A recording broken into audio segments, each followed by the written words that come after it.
It was just destruction that didn't need to take place. The violence in the murder, it wasn't just a single shot. Linda was shot in the head and stabbed. David Lacey was shot several times. Same thing with Harold Drury. We had a serial killer at that point. They say that you're killed. I don't know how much time my dad had to think, but if there's any wish that I have, it's that he knew that I loved him. Not only did they kill her, but the torture they put her through before. I mean, that's an animal. But he was a good person. It's hard to even think that he's in prison and he's never coming home.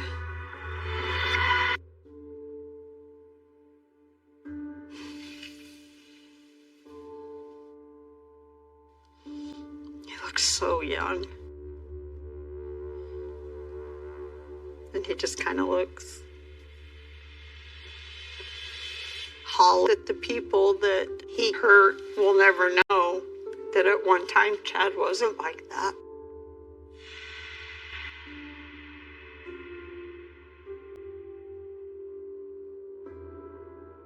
I miss the old Chad. The Chad before he started getting in trouble and doing horrific, horrible, mean things. Tears you up to think somebody you love so much could really be that person inside.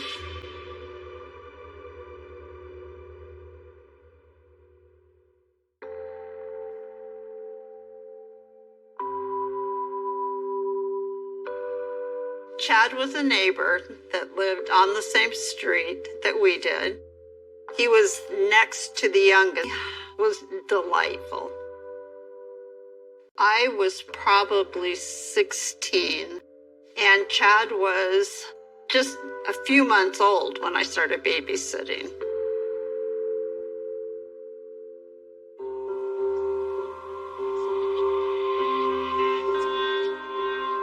The first time they asked me to babysit, I went down to their house and I walked in. It was filthy dirty. The kids were filthy dirty. Laundry everywhere. A couch that had just been urinated on over and over. His mom had a temper. Not that she ever, I don't think, got physical with the kids, but she was a screw. She seemed like she was in over her head. And the dad just wasn't, he worked. That's what he did. Within seconds, I knew I wasn't staying there to babysit. If she wanted me to babysit, they were coming to my house.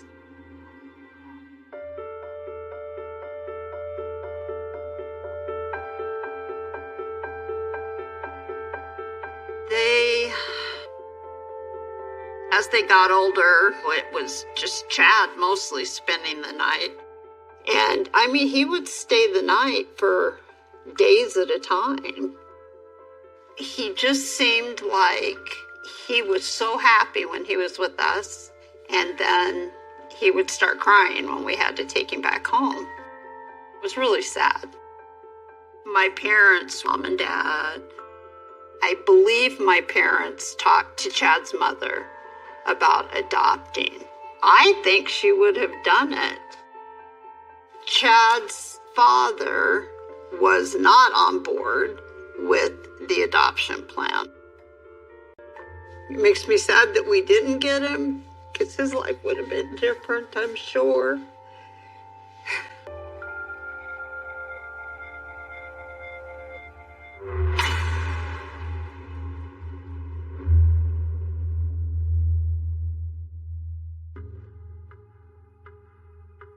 It was about 7:45 in the morning, and my sergeant called me and said that there was a body of a black male that was found in the desert off the side of the road. I was going to...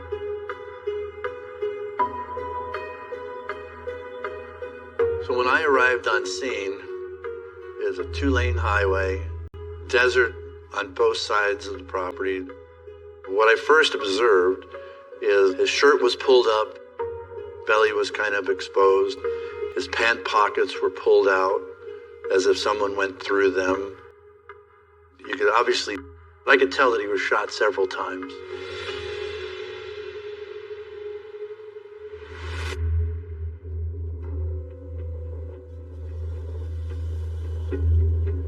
David was a loner.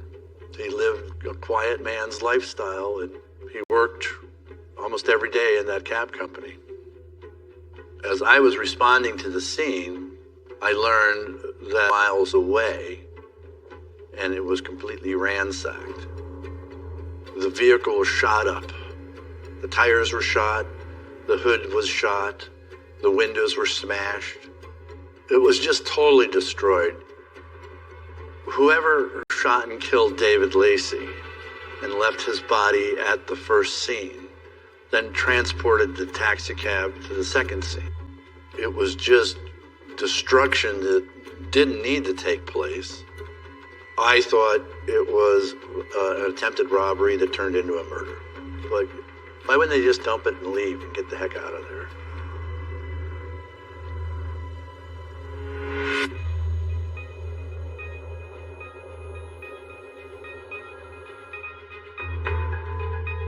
Physical footprint evidence.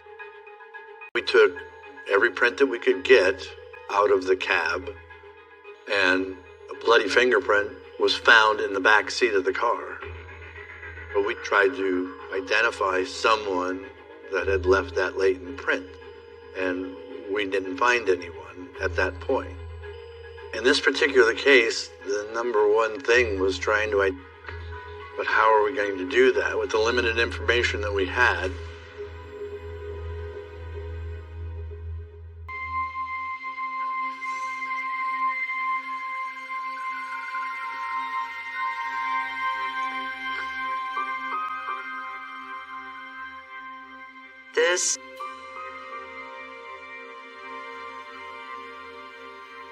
I was a daddy's girl. Growing up, I was a mommy's girl too. But I had that special thing with my dad.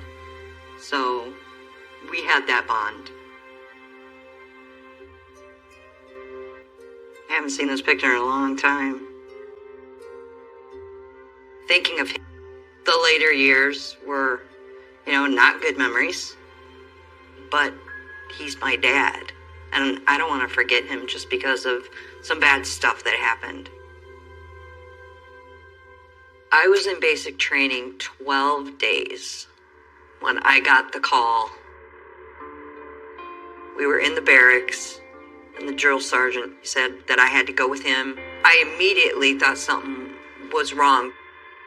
So I go into the chaplain's office, and my drill sergeant asked me to sit down.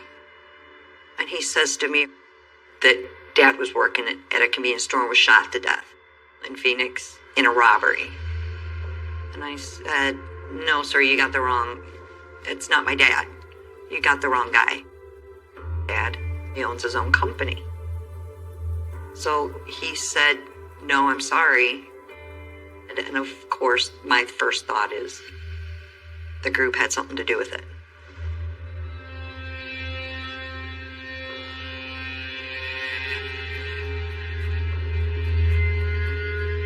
I think my dad got manipulated by these people. What they said went. And it was alluded to that if you left, something bad would happen. The fear of leaving was that no matter how scared you were, you didn't want to leave. There was a fear there. That's one reason I joined the military. I had to get away. I was scared. That was my first thought. I'm wrong.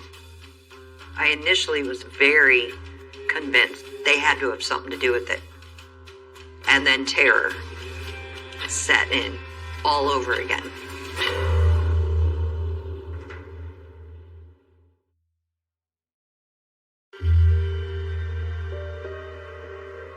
I think it took quite a few days, or a couple days, I think there was so much going on with his death. So many what ifs the questions surrounding those people. What happened? What did you do to get in trouble? I hadn't spoke to him in 2 years. There was a lot of guilt with that, but yet it was self-preservation. I had to cut ties. He made his choice.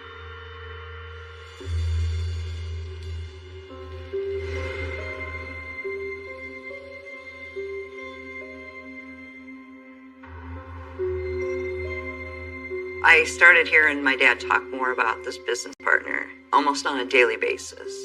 So I was overhearing that they wanted to start some sort of electronics business, that my dad would be doing the finance part, specifically what his partner would be doing. But my dad would be gone from the home at weird hours. Some days it would be normal, but other days he would not be home for dinner. I started noticing a change when my stepmom started to accompany my dad to go wherever they were going.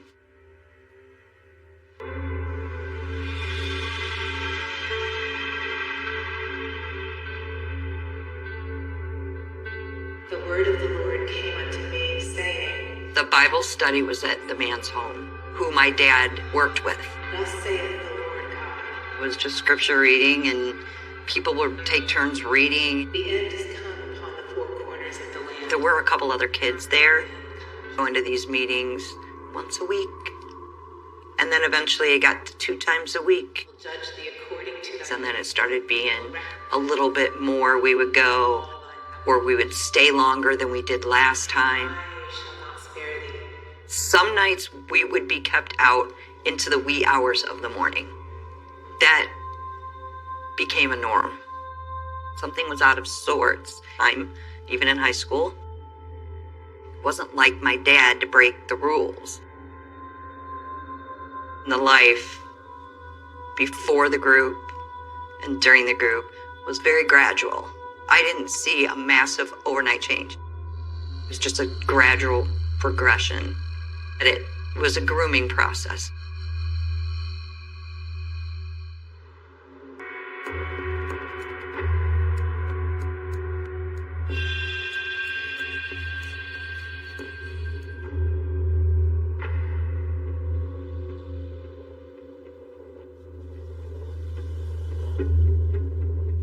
The cab company didn't really get any information of the party, of what they wanted or where they're going to go. We talked to the evening. In those days, they didn't have really good video surveillance like they do now. So we were developing ways to try and figure out who made that phone call. The phone call came in from a pay phone. There was a pay phone that was right outside the Circle K. We went as far as printing that entire pay phone.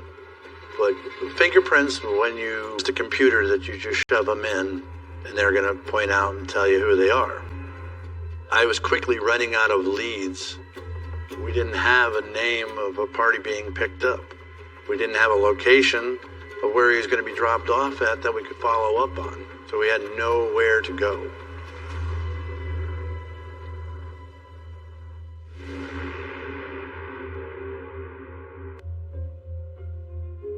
Her name was Linda Reynolds. She was 32 years old. She was married, had children, and working as a pizza delivery driver. As I understand, she had an order that she had to deliver to a house that was on the west side. They found her vehicle the next morning, and it was completely ransacked and left in a desert area. And the engine were cut, the windows were smashed. It was just destroyed. Within 100 yards of the vehicle, they found the body of Linda Reynolds. David Lacey's body was found in the same area, within miles.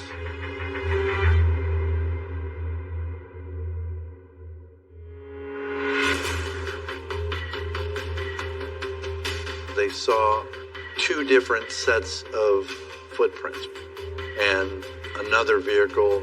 Tire prints were found in the desert along with Linda's vehicle. The destructiveness of both the vehicles, the violence in the murder, It wasn't just a single shot. Linda was shot in the head and stabbed. The two, and I thought to myself, we had a serial killer at that point.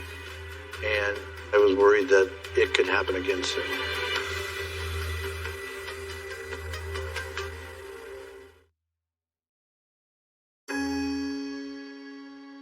It's just sad. It really is. You know, even at this age, he could have come to any of us. Chad was always very quick-witted. He was a happy person. He would make anybody laugh. He didn't like anybody to be upset. And I think he had some learning disabilities. He struggled, but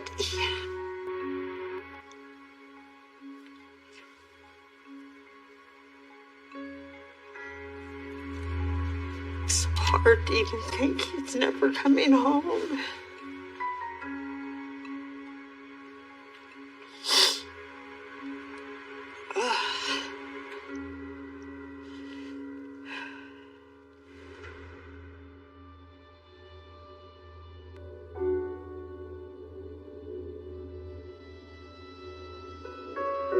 As he got a little older, I think he probably rebelled more. He got a little cockier. I think he had quit school completely. His friends were questionable. They just seemed shady. Not the kind of friends. But David, Chad's friend, was actually a nice kid to be around.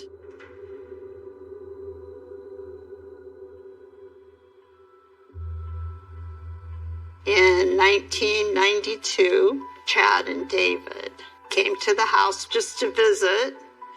Hadn't seen him in a while. My son, Travis, to go outside to see the Jeep that he and my husband were building. So they went out to the garage.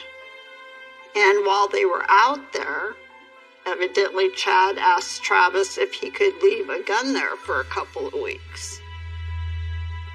I found out later, my son said no, and they left. Something had to be going on that wasn't good, but I didn't know what. I figured maybe they held somebody up.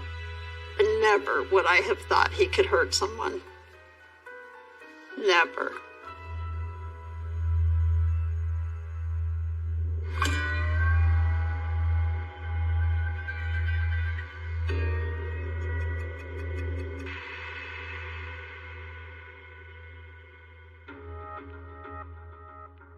There was a point where I started realizing something had changed. The biggest thing was the diet. Couldn't eat certain things. Noticing the fridge was a little scarce. I remember ketchup. Noticed our cereal started missing. Noticed that the portions were smaller. Keeping people tired from the long Bible studies to the wee hours, saying what we could and couldn't eat, or when we could or couldn't eat. That is a total form of control. At one point, I was told, you're not playing sports anymore. It was because his business partner did, and I needed to focus more on what was going on in the group. I was extremely sad. I was extremely angry. I was devastated, yet not being allowed to be mad.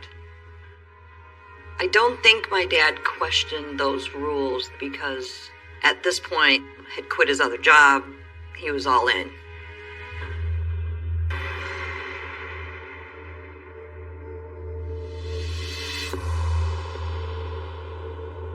The business was like an electronics business. Repair of VCRs and stereos, even building circuit boards. Everybody in the group worked at this business. I even worked there making circuit boards. I would go into the office, and that's what I would do. Sometimes they would stop the work and do a Bible study.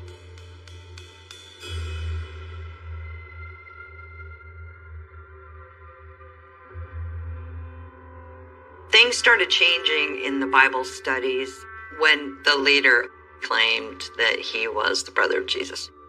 People would wash this man's feet, and you got called out in front of the entire group. If you did something wrong, there was always a repercussion. At one point, my dad was being berated and not react and just take it. That was not the man that I knew as my dad. And I wanted to cry and ask him, why did you let them do that? I didn't dare do it. It still resonates, anger. It really makes me angry when I think about it. And it makes me more angry that I didn't say anything. But you did not dare question why. Even if you wanted to, you didn't. You went along with it. You just became numb. When you're meant down and malnourished, it messes with somebody's mind. I was like, oh man, I'm in this. The stuff's getting serious, but there was no out.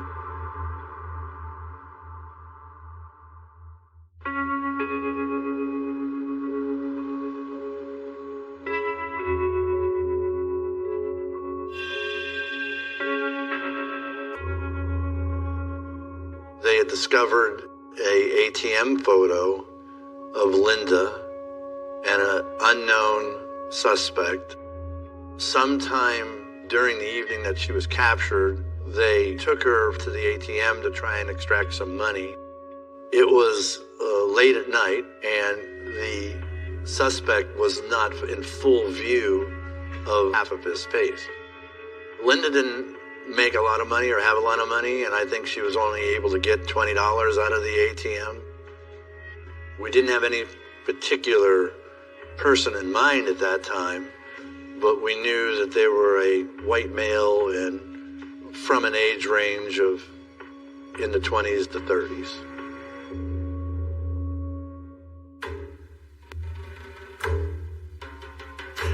What I learned is that that West Side location that she delivered it to was an abandoned house. I felt someone needed to be familiar with the area, number one, to know that that was there.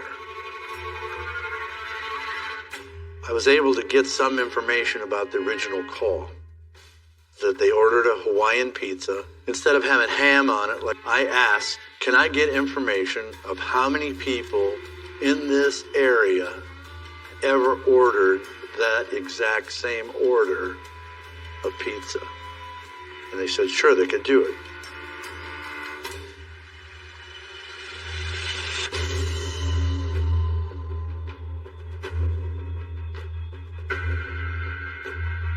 The next day, he went up to the house, knocked on the door.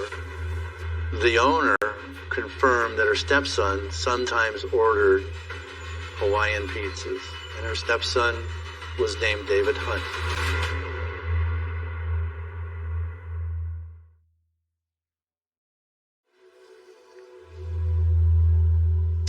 This is a picture of before the group. Those are good times. Those are good times.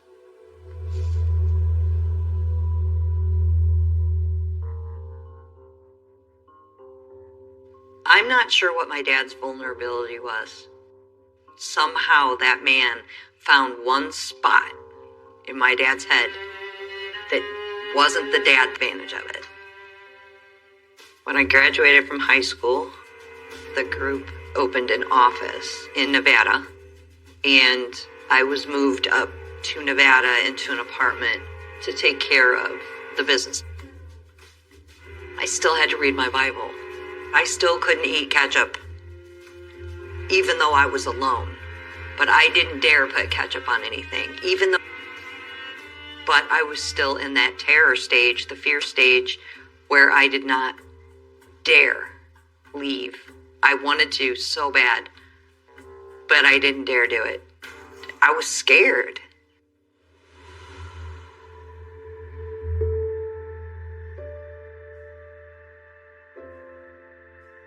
I had been removed from them just long. At that point, that is when I spoke to my father on the phone. And I remember him saying, "You have to come home." And I said, "Dad, I'm not coming back." And he cried and he begged. And I kept saying no. That was the hardest thing in my life up to that point that I had to do. Because I knew I was losing my dad. I knew I was literally never going to see again. And my stepmother. Never going to see him again. That was hard. But I needed to get away. I needed to get out. That was the last time I spoke to my father before he passed. That was the last conversation I had with him. But I didn't go back.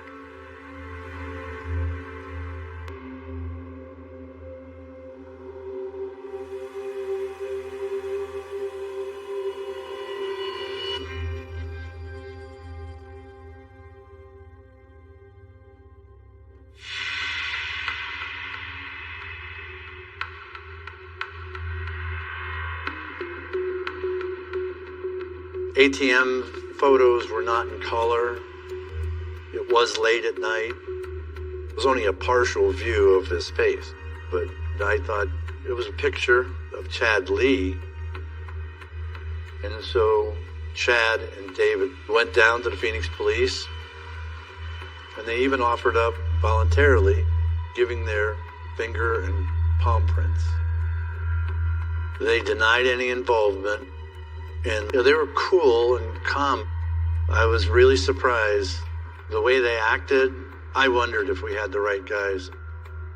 But later on, I got a phone call from my sergeant saying that they had positively identified prints of Chad Lee on a bloody thumbprint that they found in the taxicab of David Lacey.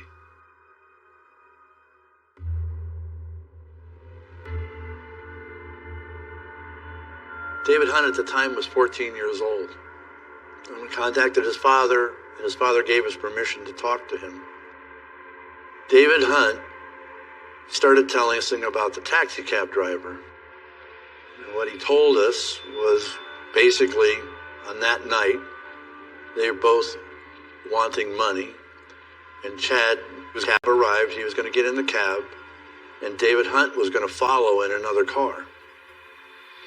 And as David pulled up, he saw Chad covered in blood. And Chad told him what he had done.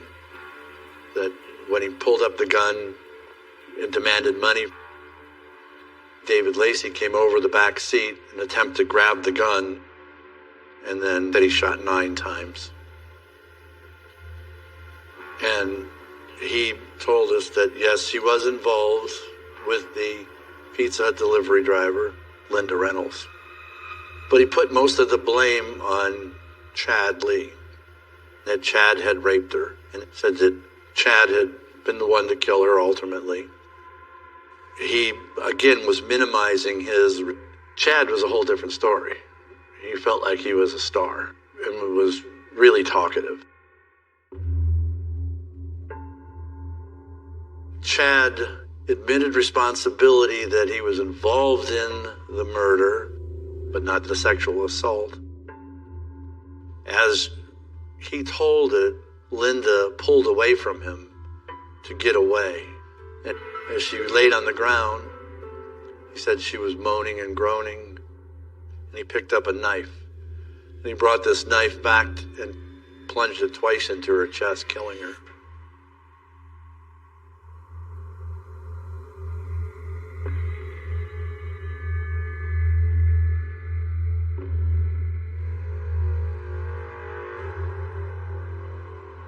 He kind of bent over, almost in the fetal position, and was holding his sides. And then he started to say that he murdered Harold Drury, the convenience store worker. I was shocked. And what he told me was, as he entered, he walked up to the revolver and asked for the money. He said that Harold Drury fought back. At that point, he said he shot him several times. He grabbed the cash register drawer and ran out of the place. I think he was excited. I think he was playing the part of the bad gangster. They'd been on a crime spree for a while, and they thought they were invincible. No doubt in my mind, if we wouldn't have stopped them, they would have done more. They'd have just kept going.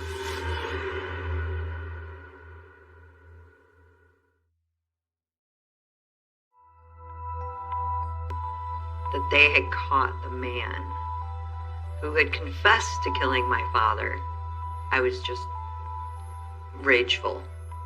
There were days before I found out about Chad being caught and confessing, where I was positive it was the people from the group.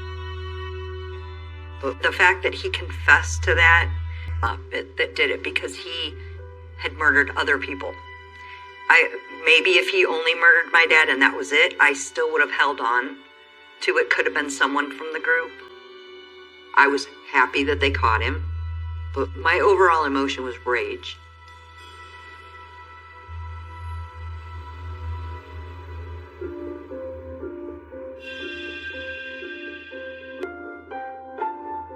My biggest thing is for guilt.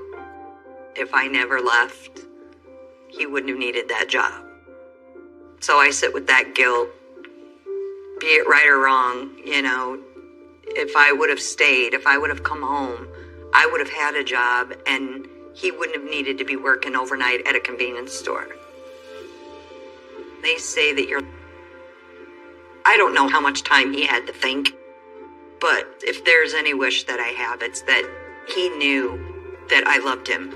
I still loved him. I still cared about him. I don't want him dying thinking that I didn't.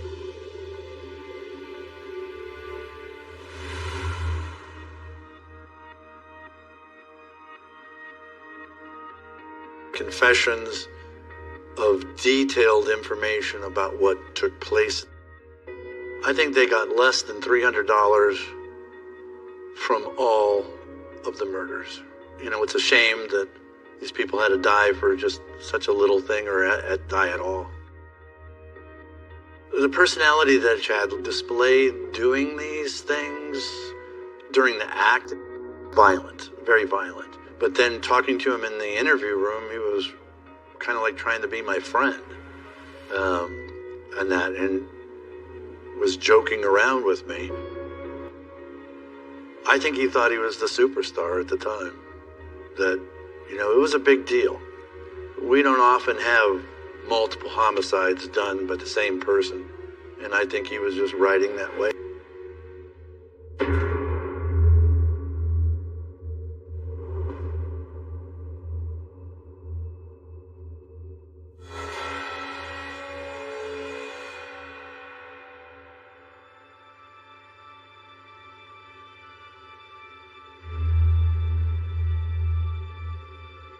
It seemed fake, like we were in a movie or something. And that wasn't the Chad I knew. I don't know what happened or when it happened, but he was a good person until this point in his life.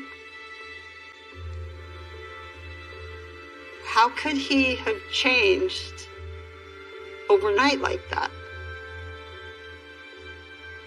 Well, it just takes the air out of you, because he's not going to come home. I can't imagine what Chad feels when he thinks about it. And if it wasn't him, I'd probably say they deserved it. I know that maybe he deserves it, but I just, it still hurts. You still love him. You still think of. And it's hard to just turn that off and look at him as a bad person now. So I can't completely give up on him. I still pray for him. I still wish it wouldn't have happened.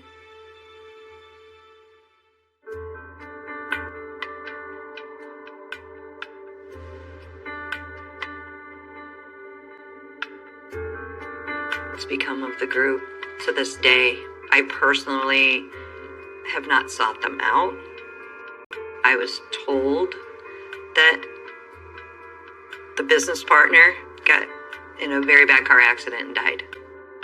I'm gonna look like a really bad person saying this, but dying in your sleep would have been too easy. You know, I don't wish ill on anyone, except for Dawn. And the other one isn't yet. Who ripped your dad away from you, the group or Chad Lee? Wow, that's a good question.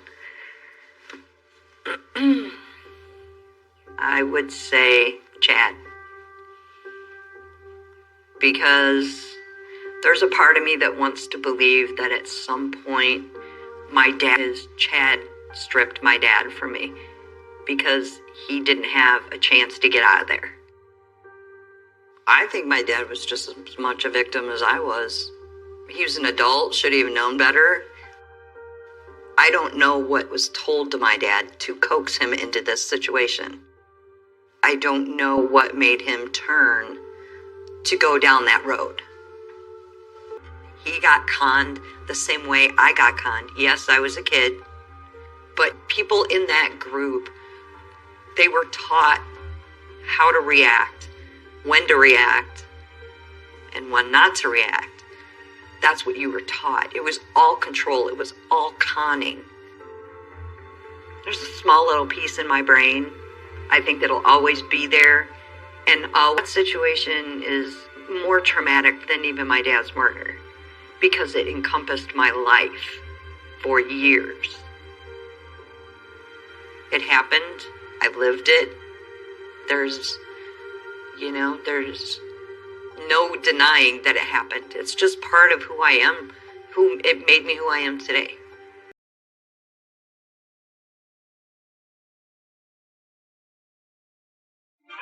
Emergency. The inside of the house was scorched pretty badly. This was an intentionally set fire. He was stabbed multiple times. It was very much a whodunit. My son told me, "No, Mom, he's been murdered." This wasn't a home invasion. It was somebody that was welcomed in. Hope for something like that. There's no way. Where's she going? It was shocking. 56-year-old Andy McGuffey is cooking up a feast for his stepdaughter, Amanda, and his granddaughter, Lainey. Andy came into my life when I was around 8 years old, and he had met my mom, and I immediately became his little sidekick, being in the kitchen. It's tamale day. Let's eat. Our favorite Papa. He would always call me and my daughter to come up and have us try a new recipe, and we loved it. My daughter loved her pawpaw.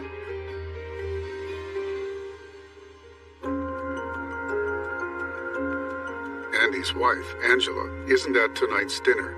She has COVID. I got out of the hospital in October.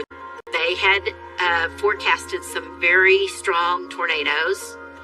And since Andy worked the night shift and I was on oxygen still, I didn't want to be there in our home by myself. Okay, that's all done.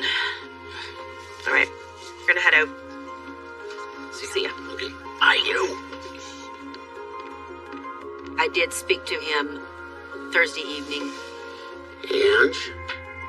How are you, my love? He said that he would be picking me up as soon as he got off work the next day. And we said, "Good night, I love you."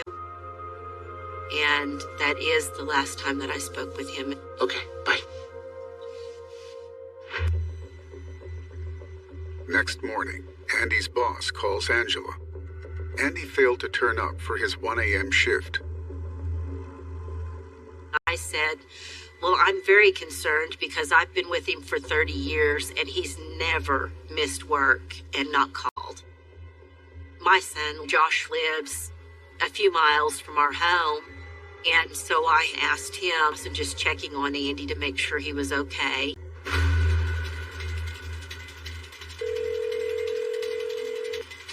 Emergency. Blanchard police officers respond to a 911 call from Josh. I think there's there's been a fire. I think there's been a fire. The patrol officer could see that. He went ahead and went inside, saw that the inside of the house was scorched pretty badly. He went into Andy's bedroom and saw his feet at the end of the bed.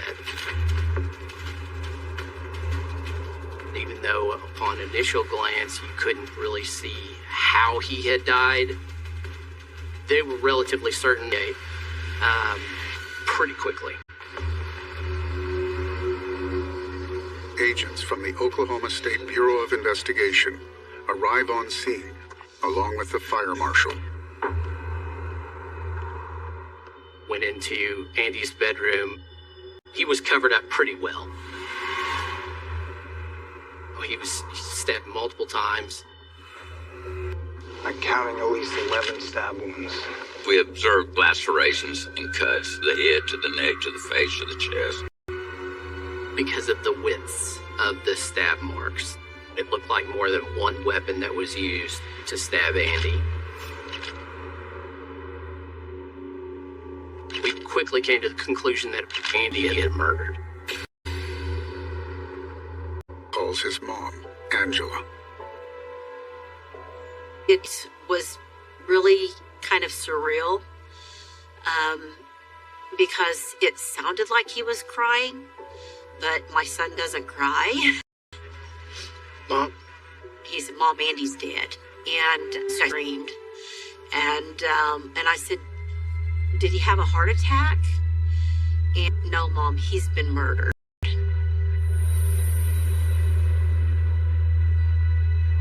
And, then of course I just lost it. And I was like, no, that can't be.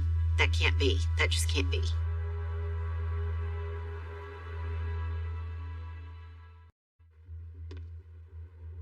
Agents search the scene for clues. And that's where you can really kind of first see the damage that had taken place, because it was burned and melted. You see this gigantic black spot on the floor. The boards there were just scorched. I mean, just completely blacked out. You also had rolls of paper towels all laid out specifically to...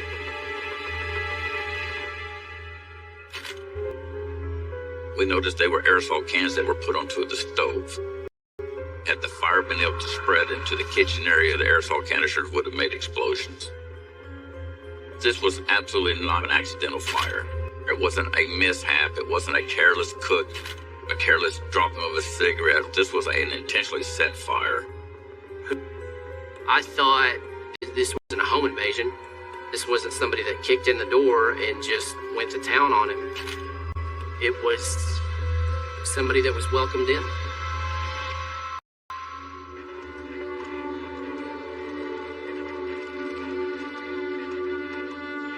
Angela got on scene.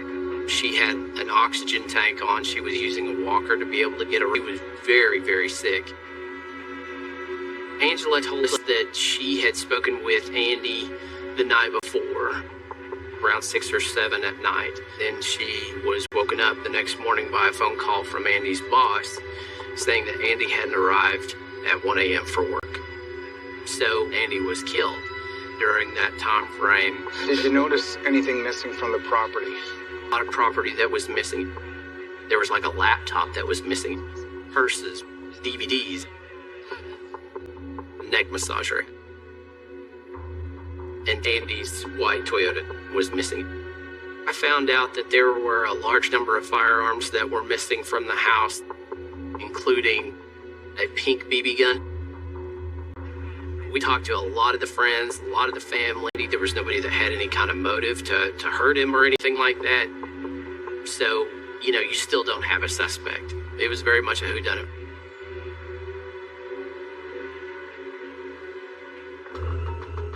While investigators put out a bolo for Andy's white pickup, agents worked to trace the missing items.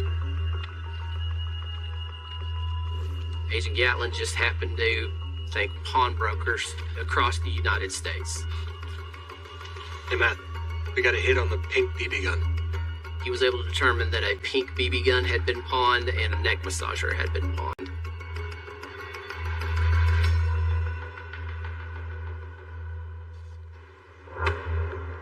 The pawn shop is in Kansas, nearly 300 miles away. The store surveillance footage at the Kansas Bureau of Investigation. Agent Horn says she was able to go to the pawn shop and get video. Play it from when the store opens.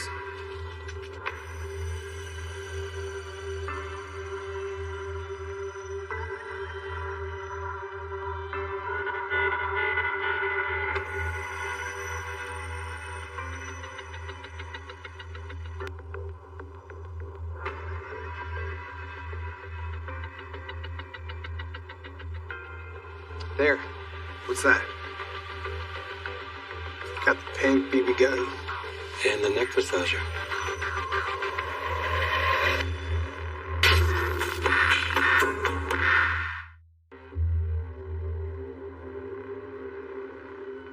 These two, one of them placed a large number of firearms on the counter.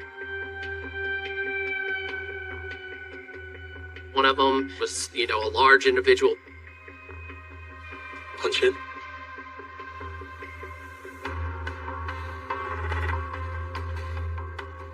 They had items that we believe was pretty clearly belonging to the victim, Andy. This unidentified person then starts to converse with a pawnbroker to try to sell that property. Oh, there she is. She's making the deal. Zoom in. They signed the paperwork. Can we get that ticket up? We were able to get signed pawn tickets. And we come up with the name Debbie Senft. Get me everything you can on Debbie Senft. S-E-N-F-T. We're not ready to say that these folks killed Andy McGuffey.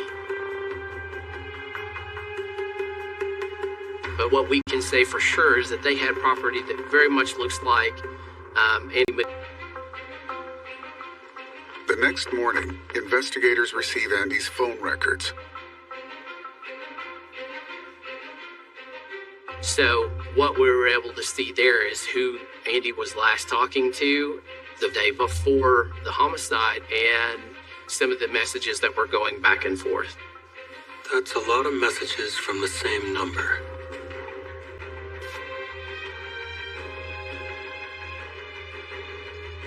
The text messages were trying to discuss how to meet up with each other.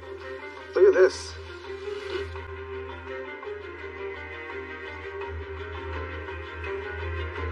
The tone of the messages was that they knew each other, but they hadn't seen each other in quite some time. Intro form.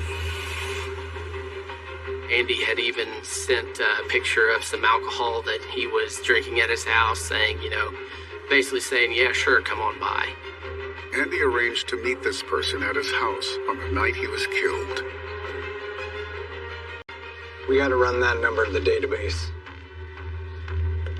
So he plugs the phone number in, and we can... You're not gonna believe it. It's Debbie Senft. Debbie Senft? But I'm like, hold on a minute. That is the same person from that pawn shop. And so, my initial thought was, who is this person? Why are they talking with Andy? Agent Miller calls Andy's family to see if they know a Debbie Senft. Hi, Mrs. McGuffey. This is Agent Miller from... Senft was. And I had never heard that name before. Never. Thank you for your time. I didn't know, honestly, what to think at that point. What we weren't able to figure out is what kind of connection Debbie and Andy had. We don't know if it's a friend, perhaps Angela didn't know about. Andy's family salvage what they can from his home. I believe that going through the house and trying to clean up and everything, it's hard. It leaves a smell that you can't ever forget. We didn't want to put Mom through any more trouble since her COVID, her breathing and stuff like that. We wanted to see how bad it was first before trying to let her go in. He had put so much hard work into that beautiful home. It was just taken away, destroyed. And that was hard. That was really hard.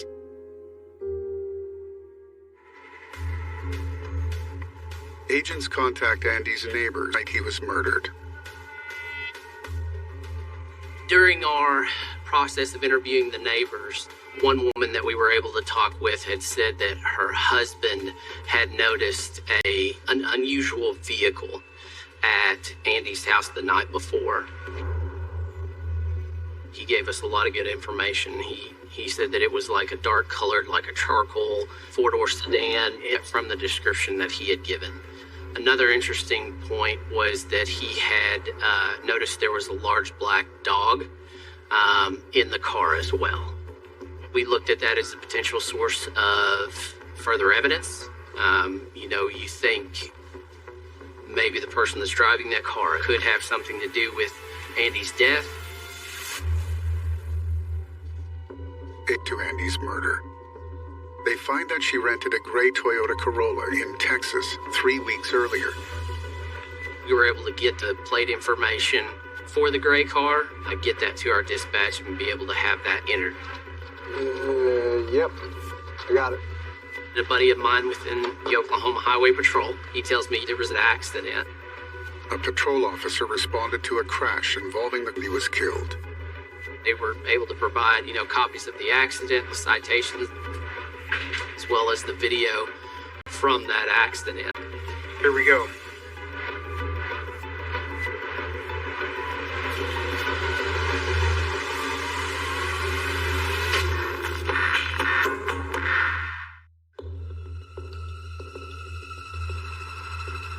The blinking signs that was on the side of the road.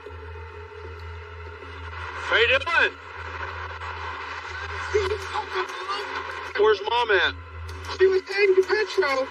I was following behind her, and then the tire blew. You were following her? I was following behind her on the highway. Okay. All right. The tire blew, and I didn't even have time to react. He was able to provide the Oklahoma Highway Patrol trooper. Spell it. M-E-S-S-E-T-E. First name? Zachary.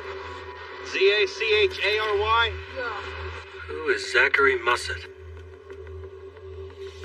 Come on back to my car. During that time, he called his mom to have her turn around so that she can pick up Zachary. Hello. Who am I speaking with? This Trooper Muller with Debbie who? That's my mom. Okay, I guess I have your son here. Was he following you? Wait, did he just say his mom is Debbie Sempt? I gotta pause it right there.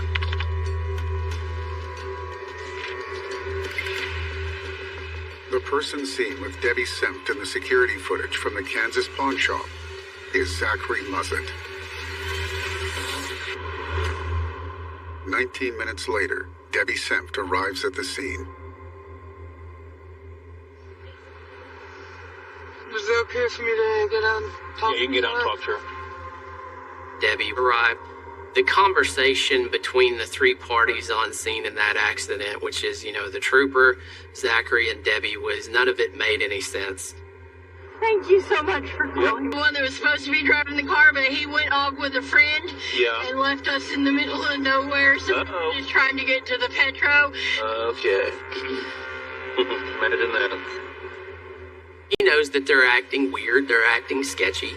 You can tell that from the trooper's demeanor. Agent Matt Miller calls Andy's family to ask if they recognize the name.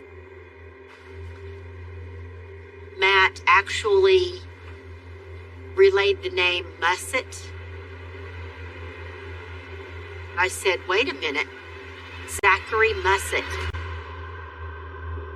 That is Andy's nephew, who we haven't seen in 12 years. My mom kind of lost it, and she goes, oh my word, that is Andy's half-sister. I said, yeah, if you would have said Debbie Mussett, I would have been able to tell you right from the beginning. I did not know she had ever gotten married and that her last name had never changed. Our two suspects in this case were actually related to the victim.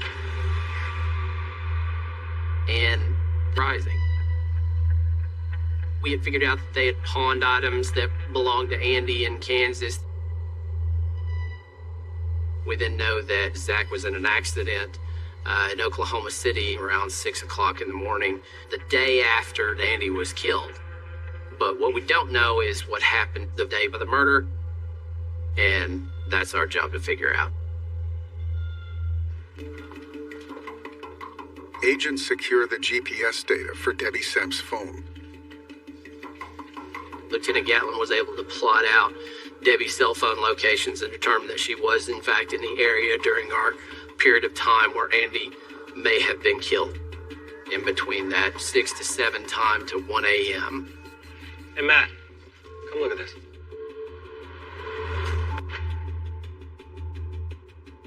Around 6 o'clock, Debbie was at Love's travel stop in Oklahoma City, pretty close to Andy's house. We better get down there.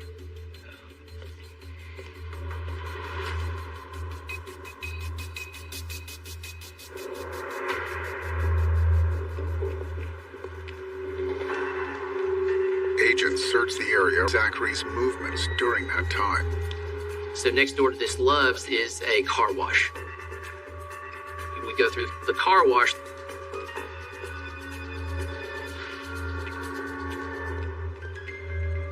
Dave, look. We actually find the victim's truck. Bingo.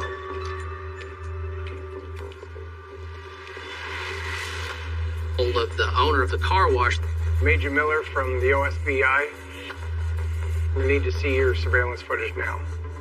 The owner says, "Yeah, I've got video cameras all over that thing."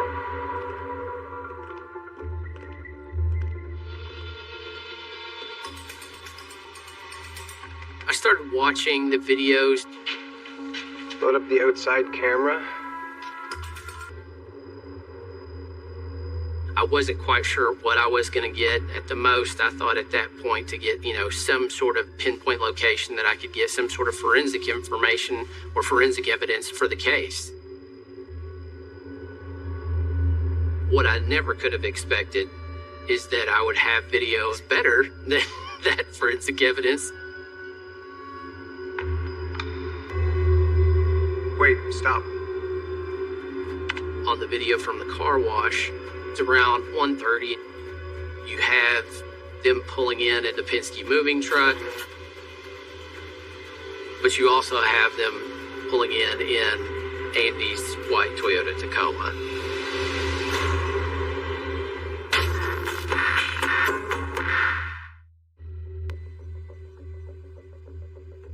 You can see them parking Andy's truck and then parking the Penske truck at the car wash.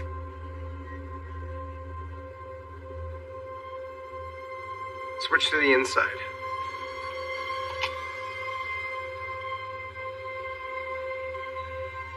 Let's zoom in. And pause it there.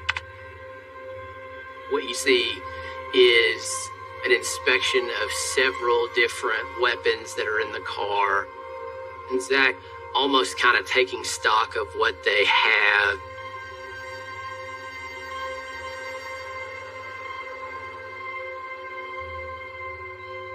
Some headlights peered towards the top of the frame. Debbie then pulls the Corolla into the next stall over.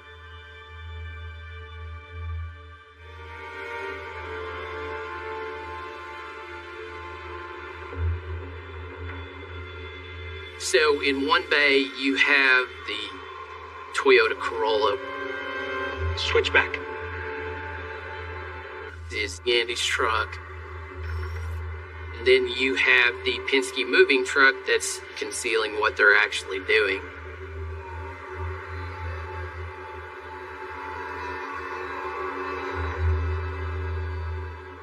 They both look straight up at the camera in one of the bays. Can you believe it? But instead of stopping, and Andy's truck had a camper shell on it, it was open so that they could then load property straight from the back of the truck into the Penske moving truck. They were unloading Andy's stuff and putting it in their truck, figuring out what they wanted to keep, what they didn't want to keep.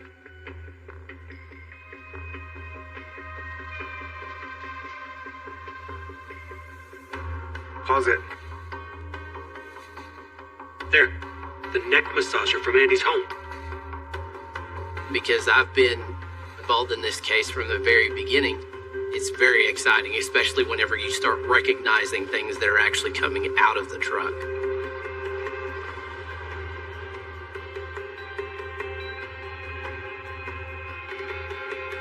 Take me to the outside camera. And on the other side of the car wash, you can see them actually throwing property away in the dumpster in the back.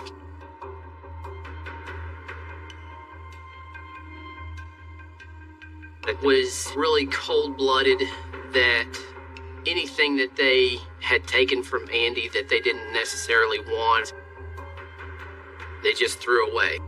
Take me back to the inside camera.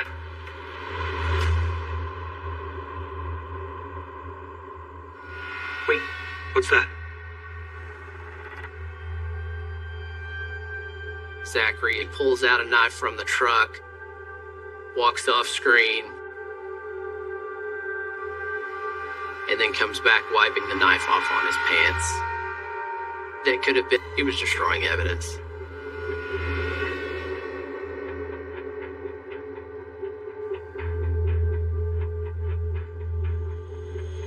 They spend 4 or 5 hours unloading property into this Penske.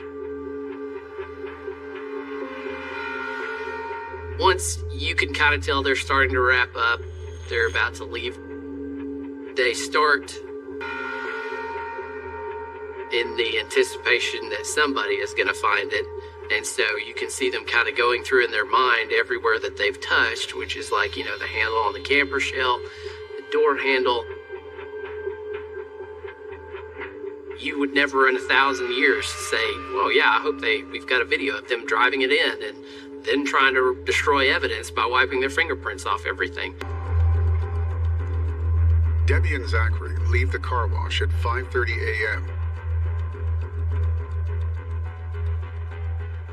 It's pretty clear at that point that there were no other suspects other than Debbie or Zachary.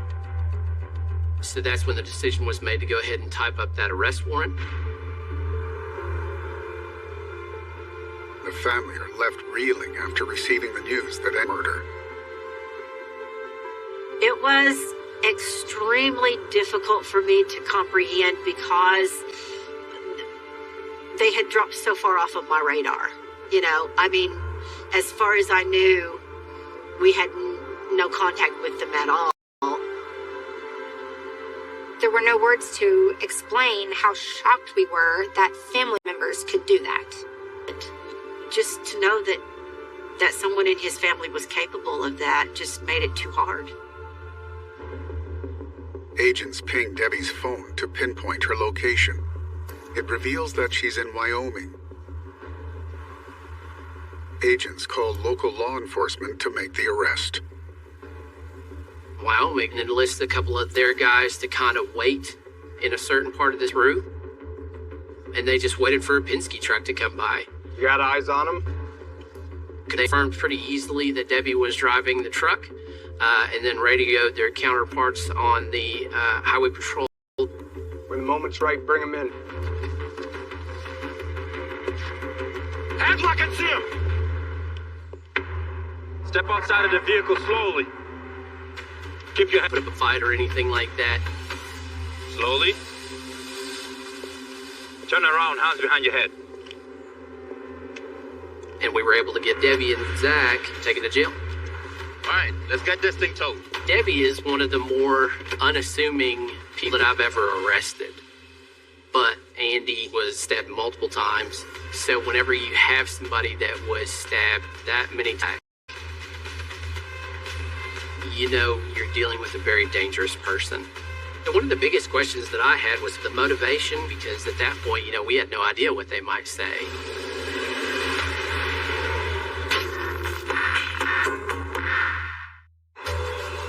Agents traveled to Wyoming. They analyzed the moving truck that Debbie was driving. Found not only his ID in his wallet with his debit cards and things like that, but we found, one of the guns that was reported missing that we had a serial number for.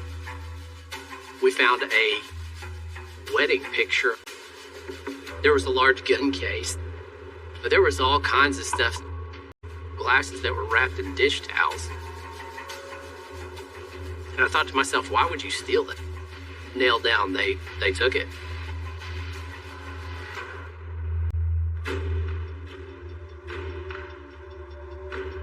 Next, the agents interview the suspects. They start with Zachary. The first thing that I noticed about Zach is that he was wearing the exact same clothing that he was in the Kansas pawn shop video. Zachary tells the agents that he and his mom. Zachary described stopping at different churches to try to get gas money, as well as looking for handouts for food or anything else that they could possibly get from the goodwill of others. They paid Andy a brief visit on their way through Oklahoma. I said, well, okay, well, what were you driving? And he tells me a four-door gray, like Toyota Corolla. So that shows you're on the large black dog in the car. So I said, Chance, you had any dogs or anything like that with you? And he's like, yeah. So, you have another little grain of sand that lets you know that you're on the right path. So you stayed with Andy for an hour, 2 max, right? That's right, and then we hit the road. So what did you and your mom do for those few hours you were with Andy? Which was a valuable piece of information because we found plates of food that had eggs and sausage. Agent Miller reveals to Zachary that Andy McGuffey was murdered and his home set on fire. Was there some sort of disagreement? Did a fight break out? Can you tell me what happened? But whenever we got to the part where Andy was, so you move on past that until I show him a picture of him inside the pawn shop. And I say, is that you? Yeah. Who's that with you? That's my mom. What were you guys doing? I don't know. Well, let me show you some of this video.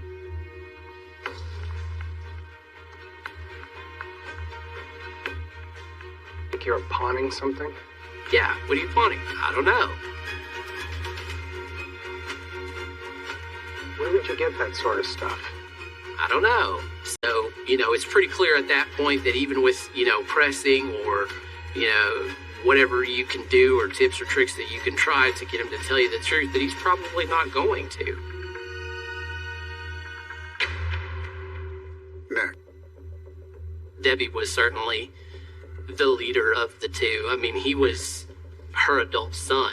I mean, he was twice the size that she is in both height and weight, but she was definitely calling the shots. Do you know Andy McGuffey? She says, yeah, well, that's my half-brother. Zach just told us you went to see Andy. I just tried to pull information that Zach had told us to see if she would change her story. I ain't saying no more. I want my lawyer.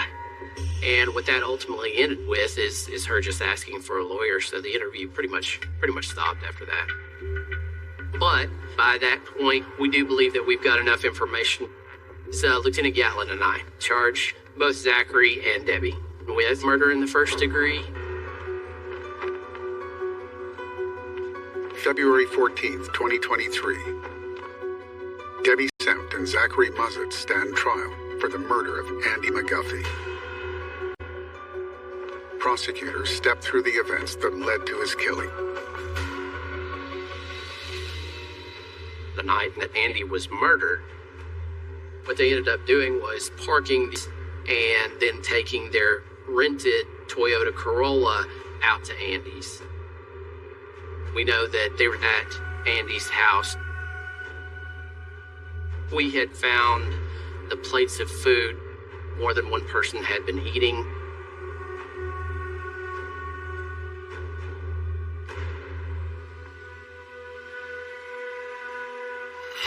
One of them probably distracted them, the other hit them, and then they both stabbed him.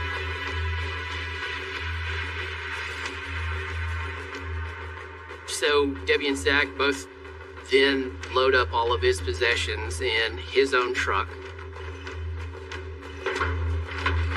and their car.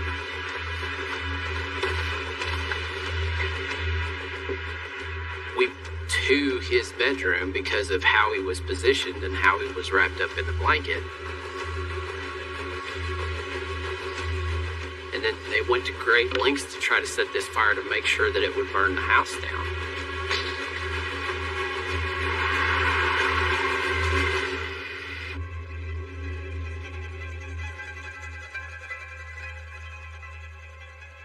Moving truck with 2 carloads full of Andy's property in the, late hours. They spend a long time unloading property from Andy's truck,